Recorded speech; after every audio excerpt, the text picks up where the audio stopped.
military analyst Sean Bell from On This. Sean, look, as Ali has been laying out there, it's really difficult to understand exactly what happened here. What's your sense of what took place?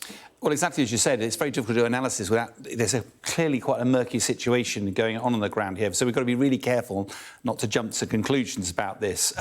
It appears that in northern Gaza, reports of 104 people killed, 280 wounded. It appears that a civil aid agency was trying to take aid and medicines and food and to west of Gaza City, and there's been some confusion about western Gaza City or down at Rafah. Now, the Palestinians claim that the Palestinians claim they were fired upon by the IDF, and that's how they...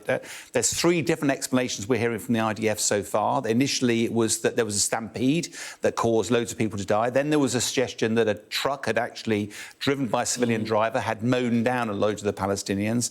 Then there was a suggestion that this was potentially Hamas stealing the aid. What we do know is that it's clearly aid distribution is very, very difficult, and the role of the military normally is to create a security environment to make sure it can't be looted and to make sure the aid gets those who need it most, because often, tragically, those who are fit enough to loot are not the ones that the aid should be getting to. It should be getting to the sick, wounded and people who can't get to the aid trucks. So it's not entirely clear how this actually manifested itself. And with the military being there during aid's delivery, what's their role?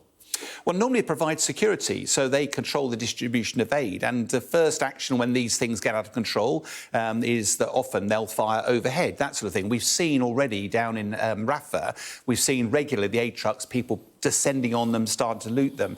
Now, it's worth putting in context, though. The Israelis, we're talking about potentially northern Gaza, where the fighting should have been finished.